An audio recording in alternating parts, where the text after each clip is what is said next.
because we're gonna put this on our YouTube channel so they can look at it over again. So. Perfect. Well, hello everybody, and thank you so much for joining. I am Jenny with Cutler Investment Group, and I am going to do a quick little presentation on increasing your retirement savings. Now, I do believe that everybody is kind of on mute, but if you have any questions, feel free to interrupt and ask away as we go through this presentation. Oops. All right, so first off, I'm going to go through some tips to maximize your retirement savings. These 5 little bullets here, I'll get into more detail on the following slides, but first off, start today, start as soon as you can. Automate your contributions, utilize your employer match, consider an IRA, and add catch-up contributions to your account. And again, I'm going to go through each of these in more detail through the following slides. So first of all, start today. This is truly the best piece of retirement investment advice is to start today, because the sooner you start, the more you have. And I have some, on the following slides, I have 2 examples on the earlier you start, the better off it helps you. So definitely huge value to that. Because, of course, the longer your money has to grow, the more you'll get out of those compounding returns over time. And even if you can't afford to set aside a lot of money immediately, any amount that you start investing today will have that opportunity to compound. And over time, even your small contributions really start to make a difference over 10, 20 years. So, if you think you can't afford it, it really helps to even start with as little as 1%. Some people think that there is a minimum. There really isn't. If you want to start with 1%, you can. And think about increasing that 1% over time every year. You have that flexibility to do that. So no amount is too little to start today. Now, talking about compounding interest, I've got a visual here for you of 3 different individuals. In the first example, Michael saved $1,000 per month when he turned 25 till he was 35. So just for 10 years, he saved $1,000 a month. Jennifer, the following example, she also saved $1,000 per month, but she started when she was 35 and saved for 10 years till she turned 45. And the last example, Sam didn't start saving until age 45. But he also invested $1,000 a month for 10 years, and none of these individuals touched it until they were 65. Now, as you can see, the person who started the earliest, each of them only saved $120,000, but Michael, in this example, has over $1.5 million just by starting that amount of time earlier. So I can't stress enough here, the earlier you start, the better, obviously, because of that compounding effect. In this example, they all earned 7%. They all had the same return over time, but just having that money grow earlier really, really has a big impact. So I like this visualization to kind of help emphasize that for you. Now, on this next slide, it kind of gives you a breakdown based on a study that was done, published in the Wall Street Journal, the monthly savings needed if you wanted to have $1 million at retirement, assuming a 6.5% return. So if you were to try to reach that goal of $1 million, at age 20, you'd have to save $310 a month. Broken out per pay period, but $310 monthly. Now, obviously, as you can see, the longer you wait to start saving, the more you have to contribute to reach that same goal of $1 million. So, if you're starting at 45 and want $1 million, you have to save over $2,000 a month to reach that $1 million goal. Now, there are different situations that this is just a kind of a baseline example, straight line growth of 6.5%, how much you would need to save to have that $1 million. So again, this just kind of emphasizes the sooner you start, the easier it is. In the prior slide, I showed, everybody gave $1,000, and they had different balances. This kind of reverses it to say, what if we all want the same amount at retirement? How much would we need to save each month to reach that goal? So again, this just kind of emphasizes the earlier you start, the better, and why it's so important to actually start saving for retirement today. Now, I hope this doesn't scare any of you, but it's just kind of an example. Okay, so making saving easy. The easiest thing about deferring for retirement is to automate your contributions. And as soon as you are enrolled in the program, your contributions are deducted directly from payroll. So it's easy and painless way to save. You don't have to think about, making a separate contribution to your savings account. It comes right out of your paycheck. So that makes it nice and easy. Making sure you're utilizing the company match. A scary stat here is that Americans are leaving $24 billion in unclaimed retirement matches on the table. So what that means is for companies who match, 3% of your contributions, either they're not contributing to the plan or they are contributing less than 3%. Maybe they're only doing $20 a pay period, which doesn't work out to 3% of their pay. They are leaving free company money on the table. So making sure that is not the case, you want to make sure to utilize your company match to make sure you're meeting those goals. And then for people who are maxing out your contributions, if for 2020 they've increased your annual contribution limits to $19,500. $19,500 is a huge amount of money. And, not a lot of individuals max that out because that is a lot. But if you happen to max it out and wanted to contribute more, you can utilize an individual retirement account to make additional savings.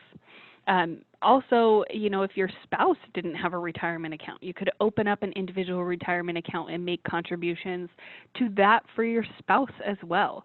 So just making sure that you're utilizing all the retirement vehicles available to you. Catch-up contributions. So some people are late to the game or just have excess money and want to make more contributions. If you are 50 or older, you can make a catch-up contribution to your 401k.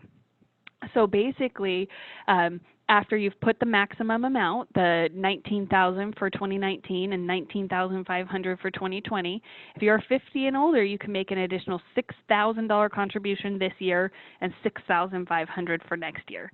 So again, this is just a huge opportunity to defer pre-tax income for your retirement. And like I said, not a lot of people max it out, but if you are, if you're in a tax bracket where you are on the cusp between a 22% tax bracket and a 14% tax bracket, if you are anywhere near it and wanted to have an impact on your taxable income, you could defer, $19,000 to your 401k and drop you into that lower tax bracket. So it could have a significant impact on your annual tax bill. If any of you wanted to meet and discuss kind of on a personal basis your taxes and what tax bracket you're in and what makes the most sense for your contributions, I would be happy to do that with you on an individual basis. But just throwing it out there, the huge opportunity you have to have an impact on taxes, because I know we all love to pay taxes. So if there's any way that we can lower that annual tax bill, I know I like to hear all about it. So some strategies for savings. It is important to keep saving for retirement overall, and basically the best way to do that is to make contributions every month. You do have the flexibility to start and stop at any point in time. If you need to increase your contributions or decrease them, you can, but like I emphasized earlier, there is no amount that is too small. So if you want to make that 1% contribution, it does have an impact on your savings. So the small amount that you can do, I recommend doing it. Also for savings, you really want to build an emergency fund. You want to aim to have 3 to 6 months of living expenses covered, and pay pay more than the required minimum payments on debt. If you have credit card debt and you're trying to pay it off by making those minimum payments, you're never going to get it paid off. So really focus first on your highest interest rate credit cards, get those paid off by paying more than the minimum, and then work through the lower interest rates. Once you have your credit card paid off, you'll be able to save some of that emergency fund. And be wise about college savings. I don't know if you guys have thought or if you have kiddos and you want to be saving for college for them to help them through college. Fund college savings adequately, and the earlier you start them, the more they grow, just same as a retirement account. The more time they have for that compounding interest, they will grow significantly and help them for college. So things to think about for savings, not just in retirement, but making sure you're saving for retirement, you've built that emergency fund, you're paying down your debt, and if all that's said and done, you have extra money to spare, think about saving for college. Planning for the unexpected. Now, things come up all the time where we weren't planning on this and we need extra funds to help us through this situation. When unexpected expenses come up, for example, a car or a home repair or a school expense, a planned loan might seem like the answer for you, but before borrowing your retirement savings, I want to make sure that everybody understands the potential impact this has on your overall savings that you have set aside for your retirement. A plan account loan can be easier and less expensive than borrowing from a bank. You're essentially borrowing money from yourself and paying interest back to yourself. Plus, there's not any current income taxes if you take out a loan or penalties as long as you are paying it back.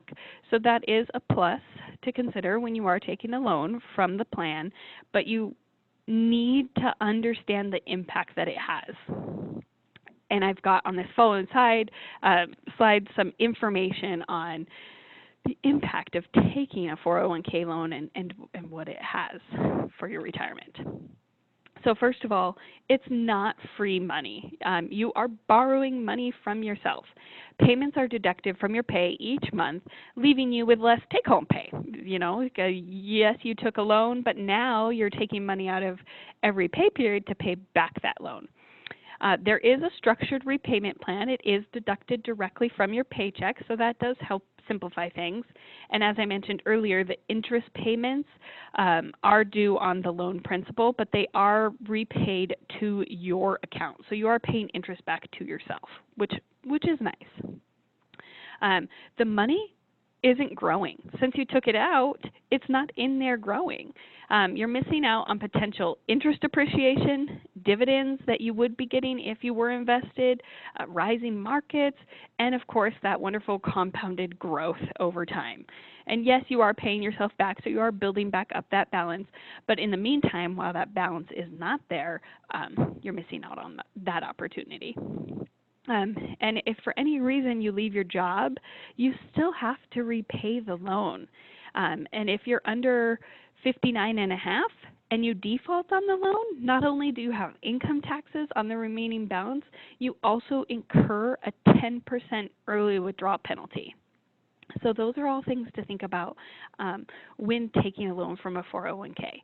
I mean, it is a nice opportunity to have the money there for you when you need it, but make sure you're thinking about this and, you know, making it a last resort if you can, definitely.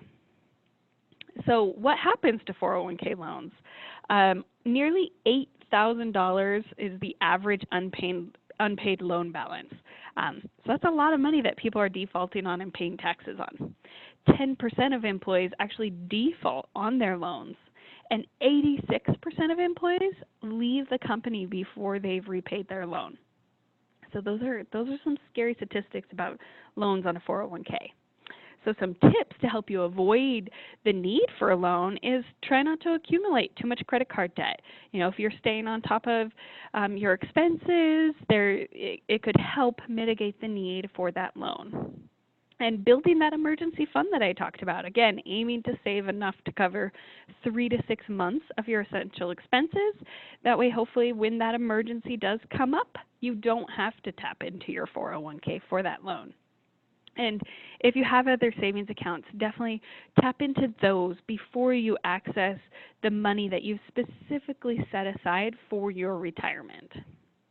Because like I've mentioned before, if you default on that loan, you have a 10% early withdrawal penalty if you're under 59 and a half, and you pay income taxes on the amount that is defaulted on.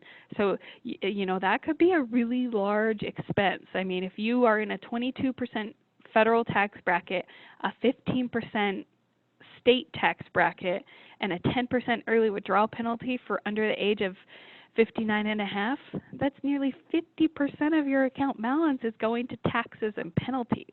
So keep that in mind. So ultimately, just think about tomorrow today. People a lot of times like to say, I'm going to start saving for retirement down the road, but you really want to start thinking about it today. I think I made a really clear point. The earlier you start, the more you'll have. The easier it is, the less you have to save the earlier you start.